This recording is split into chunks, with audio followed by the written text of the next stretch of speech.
So in the beginning, if you're trying to come up with channel ideas, a channel name, a channel logo, or let's say you even have created your video and now you need to outsource it to a graphic designer to create the thumbnail, or you need to create the thumbnail yourself, right? So obviously in the past, and plenty of people do it this way, I've gone through Photoshop, through Canva, and other graphic design softwares like that to create my own thumbnails, and you get good at it quickly, and that's a good approach, right? But it does take a decent amount of time, a decent amount of skill and expertise, and a long track record of acquiring those skills and the know-how to create the thumbnails yourself, right? And you can obviously create great thumbnails yourself. Another option is just outsource them to a thumbnail graphic designer on Fiverr, for example. I still use Fiverr to this day for one of my channels. You could also outsource it to any number of freelancers, literally anywhere. But a better way to actually approach it, especially since the majority of this course is based around utilizing the power of AI to scale your channel a lot faster, a lot cheaper, and a lot easier. And so that's why we can also utilize ChatGPT to do every one of those things for us, right? So how, you might ask? Let me show you, right? So if you're strapped for channel ideas, what you could do is you could literally just ask ChatGPT, right? Now, you obviously, at this point, if you're an entrepreneur, you should have ChatGPT and pay for the premium service. If you don't, you could use something like Copilot or something else. There are a million out there, but most of them will eventually make you pay, or they will at the very least curb your ability to use them at a certain period of time. So in my opinion, if you're an entrepreneur and you're trying to take entrepreneurship seriously as a content creator or whatever, you should probably be paying for some kind of premium AI, right? So you don't need 4.0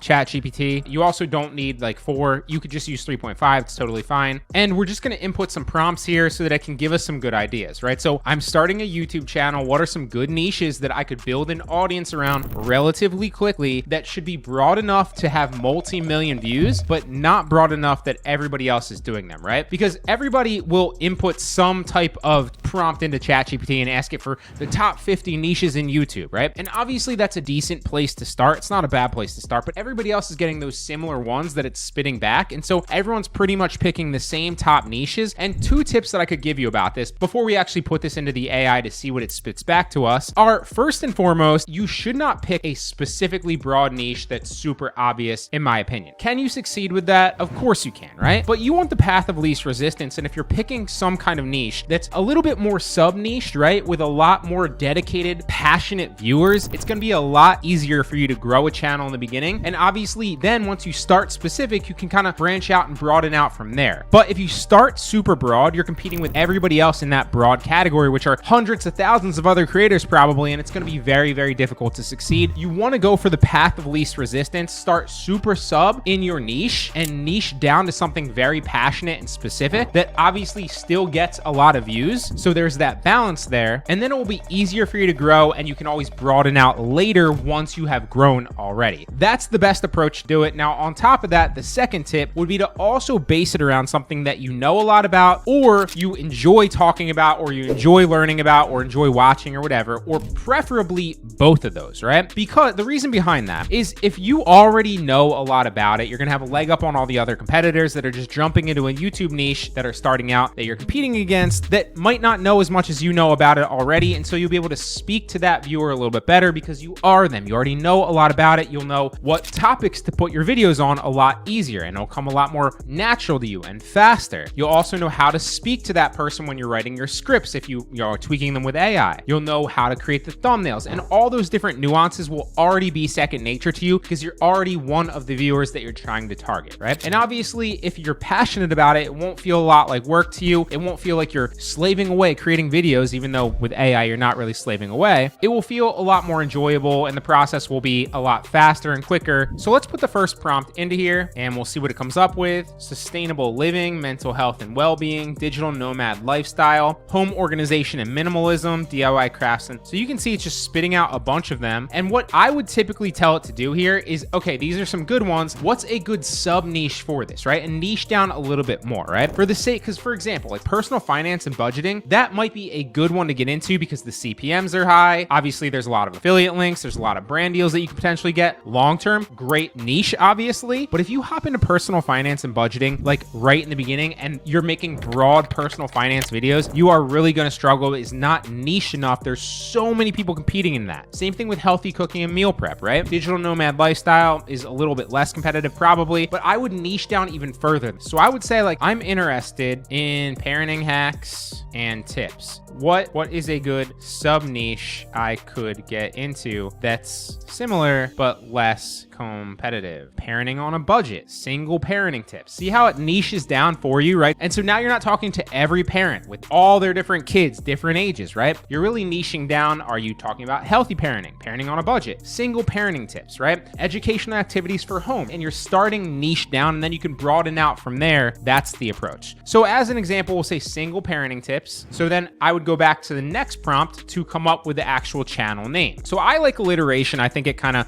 rolls off the tongue. It's easy to remember, helps with branding in a lot of ways. You don't need to do that, but I just personally like it. It's a personal preference. So the prompt we're going to input is, I'm trying to come up with a good name for a YouTube channel that uses alliteration. It's going to be about, and then obviously insert whatever it's about. Please suggest 10 different good names for that. And so we'll paste that in there. Obviously we'll fill in our niche now that we know it, single parenting tips, or tips for single parents. And we asked it to use alliteration, so we'll see what it comes up with. Solo parenting secrets, single parenting success, solo parent solutions, single parent pathways, solo parenting pros. I kind of like that one. Single parent strategies isn't bad as well, but we're gonna pick solo parenting pros. And you could obviously re-roll it, tell it to create more if you don't like those or none of them satisfy you. And so now we have the name. Now we need to come up with the logo, right? So you could tell it, okay, I'm picking solo parent solutions. Can you come up with a good logo for my channel? And you could do the same thing with like a channel banner and all of that stuff. It will create it all for you. It will look great. Nobody else will have it. And obviously you can download it. You don't need to pay a graphic designer yourself. You don't need to spend, like when I used to create channels, I would literally spend like 45 minutes to an hour trying to create the perfect logo. And like, you don't need to do that anymore. That's just wasting time. That's time that you could be creating your videos on. That's time that you could spend doing research on niches or specific videos or video topics, right? So don't waste your time. Let the AI do it for you. So this isn't a bad one. As you can see, it came up with several ones. If you don't like that, you could always re-roll it and tell it to create another one. Can you create a single logo that's similar? I do like that one right in the middle, although you'd have to cut it out. So that's a decent one right there. That's also a decent one. And so what we could do, since it gave us a bunch of options here, is let's say we like this one. We could just take a snippet of it and boom, save it right there as Solo Parent Solutions logo. And then we would use that across the board on all of our stuff, and our YouTube channel logo is complete in about 15 seconds. Now, thumbnail wise, right? So one of the ways that I'm able to get thumbnails super quickly, and again, I used to pay a lot of money for this, or I'd spend a lot of time creating them, is I just tell ChatGPT to do it for me. So one of the prompts that you could do is just, I'm creating a YouTube thumbnail for my video on, and then obviously once you find out the video topic that you're creating, or once you've already created the actual video, if you're using a video AI like I recommend, then you just input that topic or even the title of the video there. So I'm creating a YouTube thumbnail for my video on 10 tips for single parents so that whatever it is, can you make me a few thumbnails that would look good for it, be colorful? That's key. I think color really stands out on YouTube, especially right now. You want the yellows in there, the red, like all the colors going to help bring eyes to it and get you more clicks. And then obviously say, and get people to click on them to 720 pixels dimension so that it gives you back the horizontal YouTube thumbnail, right? So put some variation of that actual prompt in there and it will come back with a few different good ideas for you. And obviously you can re-roll it if you don't like it, but that's how I create channel names. Obviously come up with channel ideas if I'm trying to create a new channel